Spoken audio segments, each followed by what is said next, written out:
Your Excellency, the President of Mongolia, Your Excellency, Chairman of Great Hall of Mongolia, Your Excellency, Prime Minister of Mongolia, Honorable Members of Parliament, Honorable Members of Diplomatic Corps, I am delighted to visit Mongolia, a country of great people. Your country reminds us how beautiful this world is. It is truly a great honor to speak to the great Bharat. It is a special privilege to do so in the 25th year of democracy in Mongolia. You are the new bright light of democracy in our world. I am deeply grateful for your generosity in hosting me on a Sunday. I am humbled by the warmth of the welcome and your wonderful hospitality.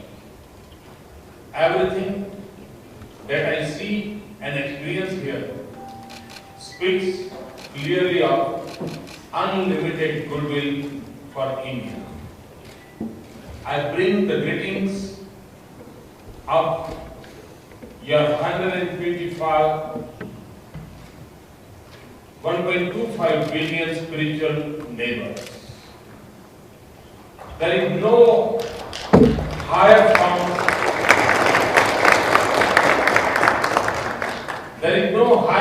of a relationship, no bond more sacred than this. We in India are honored that you think of us this way. And in the life of a human being, in the life of a nation, two things are as precious as the gift of friendship. So, I speak for my entire nation to say that we deeply cherish the friendship of the Mongol people. India and Mongolia are at an important milestone. We are celebrating 60 years of diplomatic relations, but our ties are timeless in spirit.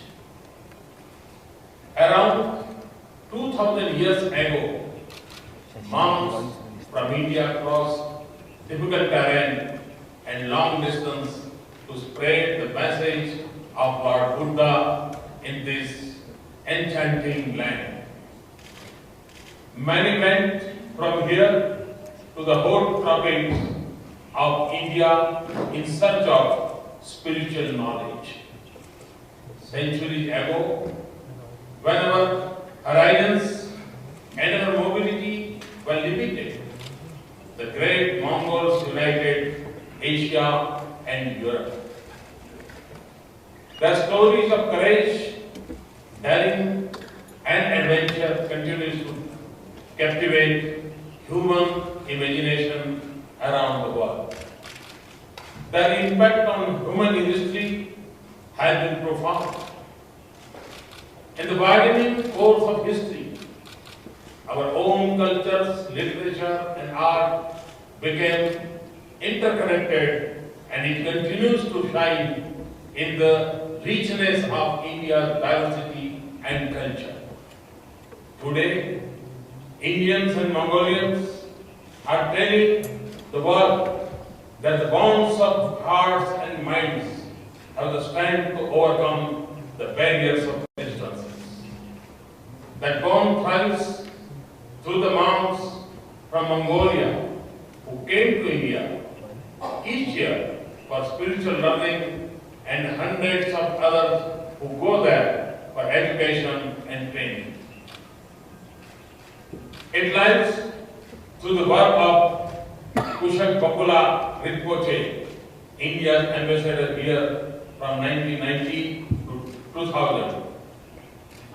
The Pethua monastery that we established here will be an enduring symbol of our links. In the popularity of the yoga in Mongolia, we see the unity of our spirit. 5 decades ago, we stood firmly with you as you sought membership of United Nations as a proud and sovereign nation. In turn, time and again, you have stood in solidarity with us in the United Nations and elsewhere. While the human bonds have been strong, our economic ties have been modest. But I have no doubt that our relations will progress along every avenue of the new age. It will draw strength from India's economic growth. A year ago, a nation of 1.25 billion people voted for change and progress in the largest democratic election in human history. We have worked with speed, resolve, and ambition to fulfill our pledge. In less than a year, our growth has rebounded to 7.5%. India has emerged as one of the fastest growing major economies in the world. And we have the potential to grow even faster. At a time when the global economy remains weak, the world speaks in one voice that India is the bright spot of hope to become the new locomotive for global economic momentum. We are conscious that our challenges are vast across India's immense social and economic diversity. But we have faith in our sound policies and good governance. We draw confidence from the unity of our nation and the common purpose of our people. Even more, we get our energy from the aspirations of a young India with 800 million youth under the age of 35 years. They are eager to pursue their dreams and confident in their ability to do so.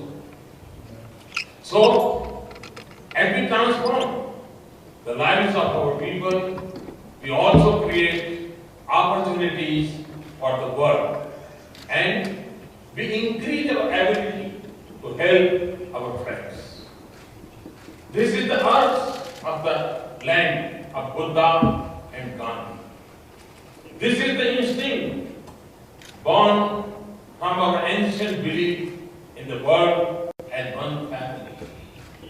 As the Indian economy adds strength to our region and the world, it will also benefit Mongolia.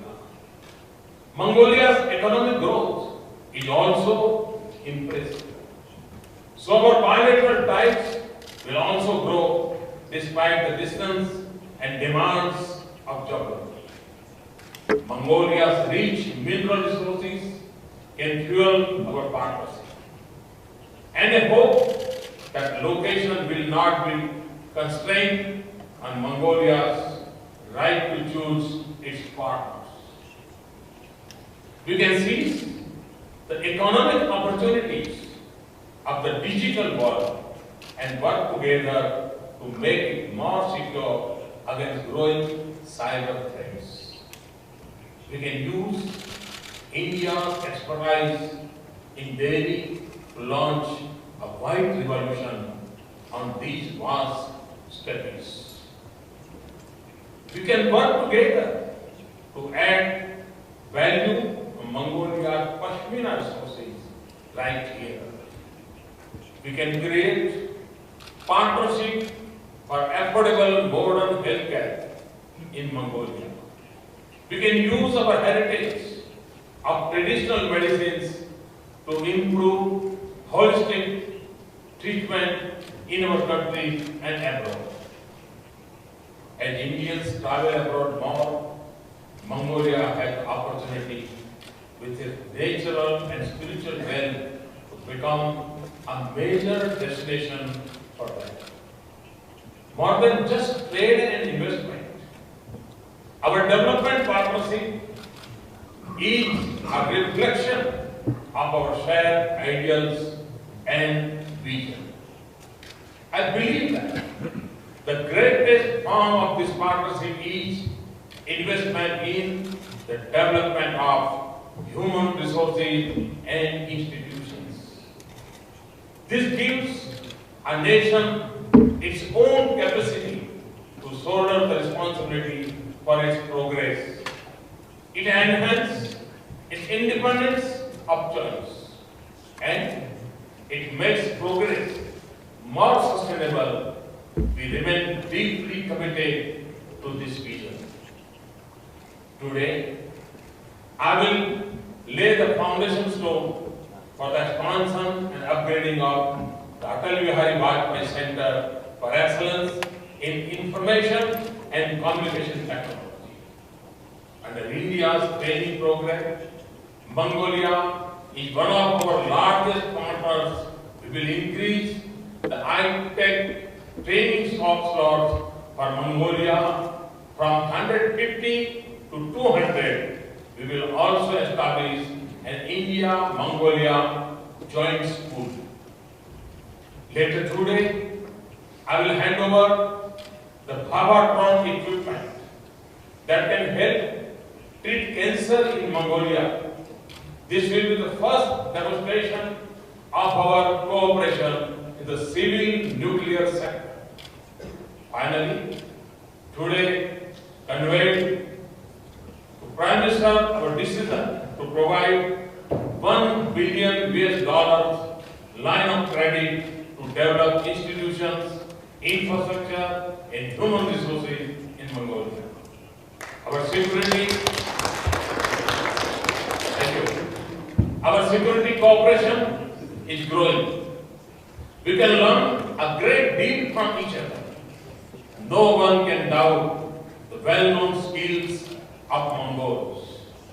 We are proud to conduct defense exercise together, and I am pleased that we have signed agreements today to cooperate more closely on border security and cyber security. We have also agreed that India will help establish a cyber security center in Mongolia's defense and security establishment. But the real strength of our relationship lies in the goodwill between our people and in the faith that unites us across the distances. It is a power that can do more than just draw our two countries closer. It can help advance peace, stability, and prosperity in Asia and the Pacific region. There was a time when the messenger of Lord Buddha linked Asia with his message and love and compassion. The shifting sands of time have not buried their footprints because the value of their message never diminishes. Wherever have traveled in Asia, from the edge of Pacific to the center of the Indian Ocean, from the Sea of Soul of Southeast Asia to the lofty heights of the Himalaya, from the thick forests of the tropics to the expanse of these steppes, and see carving monuments and temples dedicated to Lord Buddha. The Eightfold Path of Lord Buddha prescribes not just the path to happiness of individuals, but also a guide to the well-being of society and nations. It is a message of kindness, love, and compassion for all. It is a lesson of deepest respect for human beings and human rights, for faith in peace and non-violence. This is a path that tells us to reach out to the wicked and the poorest in our societies. It is a vision that sees the interdependence of all things in the universe and the virtue of simplicity. Therefore, it is a path to a more sustainable planet. It holds lessons for the world that is threatened by the excesses of consumption and disharmony between man and nature. As in the prosperous West, Asia of rising incomes and aspirations must remember and follow this message. Above all, it is a guide for a relationship of peace, equality, respect and cooperation between nations, small and large, weak and powerful. It is a call for each of us as individuals and as nations to assume the universal responsibility to mankind and our planet. It inspires us to think of common good and all nations. The teachings of Lord Buddha are reflected in the principles of democracy. The path of righteousness is based on freedom of mind, liberty of thought, liberty of action, and liberty of speech. These are the foundations of democracy. It is defined by recognition of interdependence, acceptance of diversity, and belief in coexistence. Its essence is the freedom of human beings, faith in dialogue, rule of law, and resolution of differences through peaceful means. So if we follow the right path of the Master, it will also be natural to walk on the path of democratic values. Here in Mongolia, we see the union of these two ideas and two ideals. I say this to Asia. Whatever forms of government each nation chooses, however, we define ourselves as a state, we can still apply the principles of democracy in our engagement with each other. Whatever path we have chosen, whatever be the history of our disputes, or the nature of our claims, we are linked by the common spiritual heritage across a vast arc of Asia. The convergence of Buddhism and democracy provides us a path to build an Asia of peace and cooperation, harmony and equality. This is the reason that it has woken up to its destiny. No region in the world has seen so much progress in the last half century as Asia. Though age has seen transformation on such scale in one generation as our continent. This is the region of ancient wisdom and youthful dynamism.